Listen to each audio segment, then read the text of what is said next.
အားလုံးပဲမင်္ဂလာပါကျွန်တော်ဒီနေ့ပို့ချပေးမယ့် Excel သင်ခန်းစာတွေကတော့ index formula map formula index map formula တွဲသုံးနည်းလေးဖြစ်ပါတယ်အဲ့တော့ပထမဆုံး index formula ကိုအရင်ဆုံးတွေ့ကြည့်ကြမယ်ညီမချင်းရေးလိုက်မယ် index လို့ရေးလိုက်မယ်ပြီးရင် index formula မှာ array ရဲ့ row number array ရဲ့ row number ရဲ့ column number ရဲ့ဆိုပြီးရှိပါတယ် array ဆိုတာတော့ကျွန်တော်ဒီtable တစ်ခုလုံးပေါ့နော် table တစ်ခုလုံးကို select ပေးလိုက်မယ် row number ဒီ table ကနေဘယ်ထိကိုကျွန်တော်တို့ဆင်းပါလဲပေါ့နေ့ကနေစဆင်းမယ်ဆိုရင်ကျွန်တော်တို့နေ့ဟာ1မှာမို့မို့ဟာ2ပါနော်1 2 3 4ဝင်းထိကိုဆင်းလိုက်မယ်နော်အဲ့တော့ကျွန်တော်တို့4လေးထည့်လိုက်မယ်အဲ့တော့ column number ရောက်တော့ column နေကြဘယ်ထိကိုသွားမှာလဲပေါ့နော်ကျွန်တော်တို့ marketing ထိကိုသွားမယ်ဆိုရင်ကျွန်တော်တို့4လို့ထည့်လိုက်မယ်ဘိုးကလည်းတော့၄ခုဆင်းနေ1 2 3 4 column လည်း4ထည့်တော့1 2 3 4ဆိုဒီတိုင်းလေးကျွန်တော်တို့ green လေးပိတ်ပြီး enter ခေါက်လိုက်တဲ့အခါမှာကျွန်တော်တို့ index formula နဲ့ဘာကိုထွက်လာမလဲဆိုရင် marketing ဆိုတာကိုထွက်လာလိမ့်မယ်နော် enter ခေါက်ကြည့်လိုက်မယ်ဟုတ်ပြီ marketing ထွက်လာတာဒါမှန်တော့ရေနောက်တစ်ခုညီမချင်း map နာမည် tch ဟုတ်ပြီ map formula ကတော့ကျွန်တော်တို့ look at value ရဲ့ look at array ရဲ့ map type ရဲ့ဆိုရှိပါတယ် look at value ကျွန်တော်တို့ရှာဖွေမှာကျွန်တော်တို့ look at value က marketing ပဲထားမယ် look at array အဲ့ marketing ကကျွန်တော်တို့ဘယ်တွေကနေရှာမှာလဲပေါ့နော်ကျွန်တော် marketing ရှိတဲ့ range တစ်ခုပေါ့ဥပမာဒီမှာ position manager ပေါ့တော့ဒီမှာနော် position range တစ်ခုလုံးကွင်းလေးပိတ်မယ်ဟုတ်ပြီ map type မှာတော့ကျွန်တော်တို့ exact map ကိုထည့်မယ်နော်ဒီ0လေးထည့်လိုက်မယ်နော်ကွင်းလေးပိတ်ပြီး enter ခေါက်မယ် number 4ဆိုရင်ပြနော် map type နဲ့ဥပမာ position နဲ့တွက်မယ်ဆို1 2 3 4ကျွန်တော်တွက်လာတဲ့ marketing ကကျွန်တော်တို့ number 4မှာခုမှာရှိတယ်နော်အဲ့တော့ map နဲ့ရေးတွက်တဲ့အခါမှာ marketing က4ပေါ့အဲ့တော့ဒီနှစ်ခုကိုသိချကြည့်မယ်ကျွန်တော်ဒါလေးကို function 2လေးပြောင်းလိုက်မယ်နော် function 2လေးနှိပ်လိုက်မယ်အဲဒီနေရာမှာ row 4ဒါ row 4အဲ့တော့ row နေရာမှာ3လောက်ထည့်လိုက်မယ်နော်3ထည့်မယ်ဆို enter ခေါက်လိုက်ရင်ဘာဖြစ်မလဲ office ဖြစ်သွားတယ်1 2 3စူးရောက်သွားတယ်ပြီးတော့ column 4ဆိုတော့ဒီ marketing mode ပဲ marketing mode ပဲ office ဖြစ်သွားတယ်နော်Okay function 2လေးပြန်နေမယ်ဒီနေရာမှာ4လေးပြန်ထားလိုက်ဟုတ်ပြီနောက်တစ်ခုကကျွန်တော် index ရဲ့ map ရဲ့တွဲတုံးပြီးတော့ data တွေကိုစစ်ထုတ်နေလေးဖြစ်ပါတယ်ခေါင်းစည်းလေးတွေ select ပေးလိုက်မယ် control C နဲ့ copy ကူးမယ်အောက်မှာ control V နဲ့ချမယ်ဟုတ်ပြီနေရာကိုကျွန်တော်တို့ဒါတွေကို drop down လေးဆင်မယ် data တွေကိုဝင်မယ် data validationလေးဆင်လိုက်မယ်နော်နေတွေအကုန်ဆင်လိုက်မယ်နော်ပြီး okay ပေးမယ်ဟုတ်ပြီနေတွေရောက်လာပြီနောက်တစ်ခု region မှာကျွန်တော် index ရဲ့ map ရဲ့အတွက်သုံးပြီးတော့စစ်ထုတ်မယ်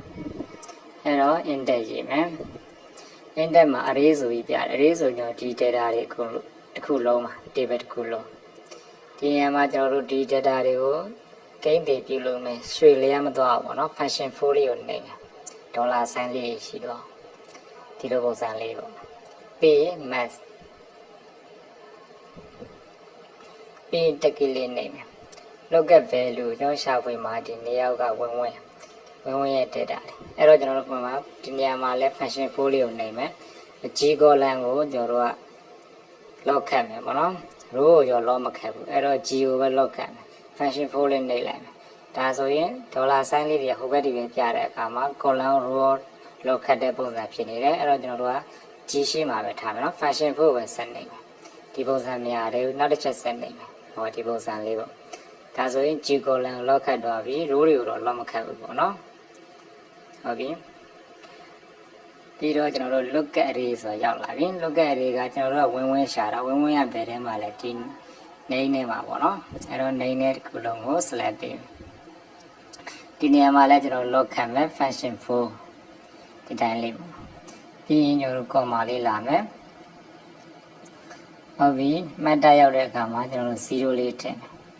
green လေးပိတ်မယ်ပြီးရင်ကျွန်တော်တို့ comma လေးထည့်လာ